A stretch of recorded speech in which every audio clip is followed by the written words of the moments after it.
So I am going to teach you how to do archery, in particular using a recurve bow. I am not an expert at this in any way, shape, or form, but I really like it, and I do it a lot when I have like groups of friends come over and parties. It's pretty simple to learn, and it's also fun. The first things you want to do is get your equipment ready. So with a recurve bow, you actually have to string it, which I've already done because it's really hard to do and show on camera. And make sure that you have your arrows and that they are straight and not super bent, and that the tips are screwed on properly.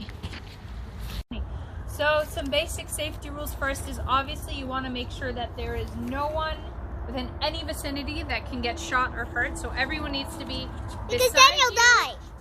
Or behind you. You want to make sure that you have your targets set up in an area that if there are any stray arrows, nothing happens. There's no harm, no foul. And in big groups, again, just make sure that you keep track of where everything is. If you have multiple bows, multiple arrows, because they're really fun to twirl around, but someone can get hurt. So when you actually go to shoot your bow, the first thing you're going to do is take your arrow and make sure it's always pointing forward, never at someone. And you're going to look at the fletching, which is the feather-like end part here. Make sure that the odd one is facing up. Then you're going to click it right onto your string and place your arrow into the holder. So with a recurve bow, it's quite difficult to aim because there isn't any exact notches, at least not on mine.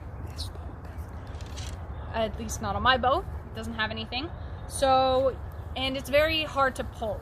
Now this one is quite light for me. It's 26 pounds, but they can range from 40 to like 120, which makes it much more difficult to hold your position once you aim. So you want to have a proximity of where you're going to aim before you actually pull your bow. Now your feet are going to be facing forward in comparison to the target, which is this way. I forgot the word. Perpendicular. Perpendicular to you. You're going to have a slight bend in the arm holding the bow so that the string doesn't pull back and hit your arm.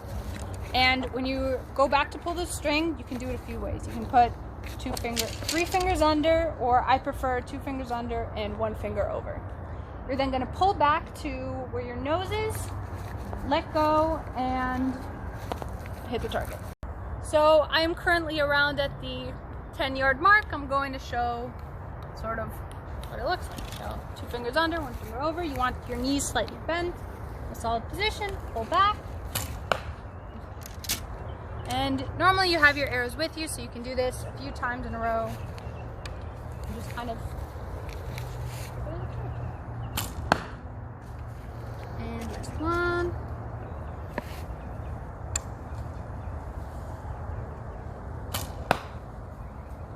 A closer view of the target.